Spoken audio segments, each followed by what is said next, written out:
Well, nobody's gotten to the bottom of 9/11, unfortunately. With LIV Golf, they had a face. It all started with a threat. Well, yes, but also.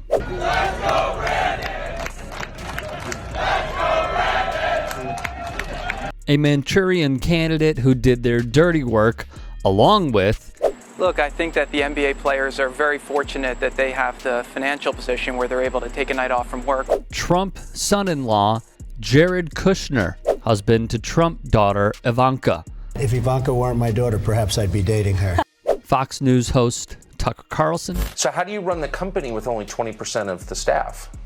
It turns out you don't need that many people to run Twitter.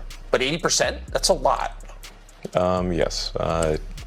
If you're not trying to run some sort of glorified activist organization and you're not care that much about censorship, then you can really let go of a lot of people, it turns out. It's not just that. They're accused of financing terrorism. They also are accused of killing a Washington Post reporter, Jamal Khashoggi. How do you feel knowing that that is where the money is backed by? What I can say is that what they're trying to do, what they're trying to work on is to be better allies, because we are allies with them. And look, I'm not going to get into the politics of it. I'm not specialized in that. But what I can say is they are trying to do good for the world and showcase themselves in a light that hasn't been seen in a while. And nobody's perfect, but we're all trying to improve in life. Trump shill and LIV defector Bryson DeChambeau, and many more major players along the way. When the deal came about, PGA Commissioner Jay Monahan showed himself to be a fool. Jay, the 9/11 Families United made a strong statement yesterday. They said you co-opted the 9/11 community in taking a moral stance against LIV. How would you respond to that group? Well, I read Terry's comments. I obviously acknowledge her loss. Even doing interviews with Yasser Al-Rumayyan, governor of the PIF and chairman of the oil firm Saudi Aramco. He is also chairman of English Premier League side Newcastle United.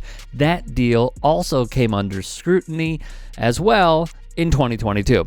The reaction to the deal depends who you ask. Donald Trump wrote, "Great news from LIV Golf, a big, beautiful, and glamorous deal for the wonderful world of golf. Congrats to all." It left little doubt that not only would he get paid, but because Saudi Arabia was buying in, well, he would make that much more and probably get his courses on the list in the near future to host events. But I can tell you this, the 2 times that it was mentioned that there needed to be a change in leadership, both of those times got standing ovation inside that room. And I think that says something. In the meeting, players went after Monahan, including PGA Tour player Grayson Murray, reportedly shouting at Jay in the meeting. The fans, well, they differ on Trump and company.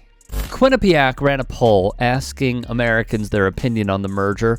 51% disapproved of the partnership, while 21% approved of the partnership, and 29%, well, didn't offer an opinion. This is the problem we have right now.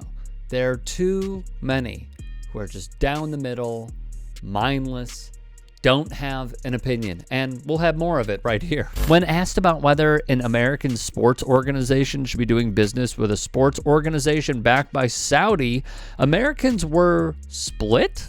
45% said they should not, 44% said it didn't matter, and 11% didn't offer an opinion. Again, choose a side. Choose a side. Or you just lazily don't want to do the homework in order to choose a side.